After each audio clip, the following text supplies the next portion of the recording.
Alright, what's up guys? Today I'm going to film a top 5 mod video, so these are the mods that I think you should get for your 110. Alright, so the first mod I think you should get is one of these shift shaft braces. So this one's kind of a 2-in-1. It protects your shift shaft and it's a sprocket guard.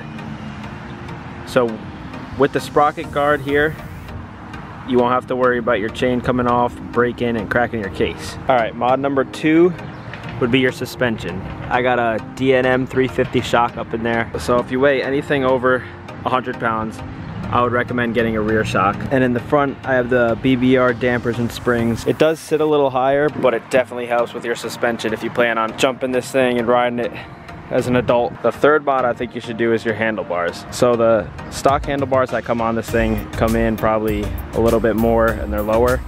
Obviously, if you're an adult, you wanna be comfortable on it and actually be able to ride it comfortably. I think that's definitely something you should do. And if you're getting the handlebars, you should definitely get the cables with it because you don't want to have these things like stretched to the max.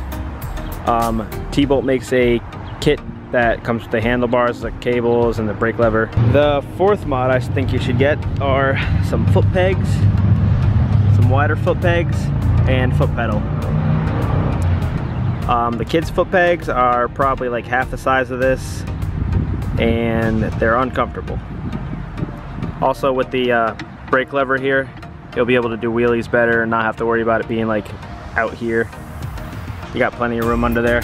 And along with the foot pegs, I would recommend getting a longer shifter. If you have normal sized feet, not kids' feet, you'll feel much better on this thing. And the last mod I think you should get is definitely a skid plate and cradle. This is a MBMX skid plate and cradle combo. So the cradle is from here to about there, where the foot in front of the foot pegs. Then you got the skid plate here. The only thing that sucks is this one doesn't come up and protect your pipe, but just gotta be careful with that. I know there's some other brands that have that, but you definitely want a skid plate. I've seen some pictures of guys actually cracking the oil drain plug off, and then you gotta buy a whole new case and deal with that. If you plan on going in the woods and doing stuff like that, you're definitely gonna want a skid plate. And might as well get the cradle with it too, get some extra protection and some foot peg stabilization. So those are my top 5 mods I think you should get for your pit bike, especially if you want that protection. You don't want to have to go rebuilding stuff, shift shaft, braces, stuff like that.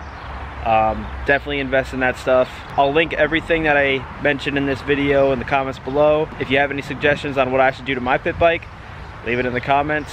If you like this video, like, comment, subscribe, all that good stuff, and I'll catch you in the next one.